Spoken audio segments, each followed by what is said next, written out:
வணக்கம் சுமதி சமையல். இன்றைக்கி கேரளா சம்மந்தி செய்ய போகிறோம். அது எப்படி செஞ்சுருக்கோன்ட்டு வீடியோவில் பார்க்கலாம். அடுப்பில் கடாய் வச்சுருக்கேன். எண்ணெய் கொஞ்சம் ஊற்றிக்கலாம்.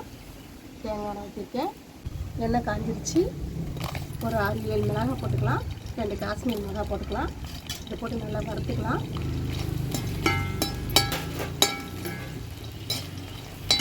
மறக்காமல் இஞ்சி 2 துண்டு கட் பண்ணி போட்டுக்கோங்க. நான் சின்ன சின்னதாக கட் பண்ணி போட்டிருக்கேன். புளி போட்டுக்கலாம். ஒரு சின்ன எலுமிச்சம்பழம் சைஸ் இருக்கும். இந்த புளியை போட்டு கொஞ்சம் வதக்கிக்கோங்க. சின்ன வெங்காயம் வச்சுருக்கேன்.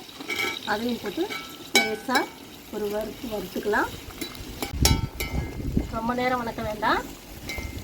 லைட்டாக சூடானா போதும். அந்த பச்சை ஸ்மெல்லு போடுற மாதிரி லைட்டாக போட்டுக்கோங்க. அவ்வளோதான் முடிச்சு எடுத்துருவோம்.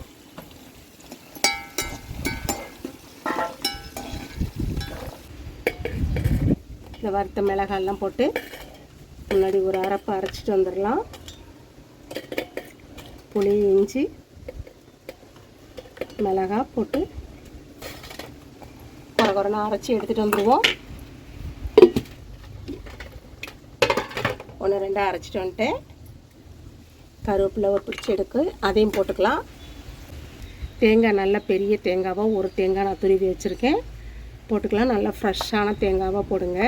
ஃப்ரிட்ஜில் இருந்து வச்சது, நேற்று அரைச்சது, நேற்று உடைச்சது, முந்தா நாள் உடைச்ச தேங்காயெல்லாம் போட வேண்டாம். ஃப்ரெஷ்ஷான தேங்காய் போட்டிங்கன்னா தான் நல்லாயிருக்கும். வெங்காயம் வணக்கணும்ல, அதையும் ஒன்றா போட்டுக்குவோம். உப்பு எவ்வளோ நம்ம போட்டிருக்கோமோ அதுக்கு தகுந்த மாதிரி உப்பு போட்டுக்கோங்க. தண்ணியை ஊற்ற வேண்டாம். எண்ணெய் ஊற்றிக்கோங்க. தேங்காய் எண்ணெய் ஊற்றி தான் அரைக்கணும். அப்போ தான் நல்லாயிருக்கும். அரைச்சிட்டு வந்துடுறேன். இது மாதிரி அரைச்சிக்கோங்க. ரொம்ப நைஸாக அரைக்க வேண்டாம். இது மாதிரி 1-2 அரைக்கணும். தேங்காய் சம்மந்தி அரைச்சாச்சு.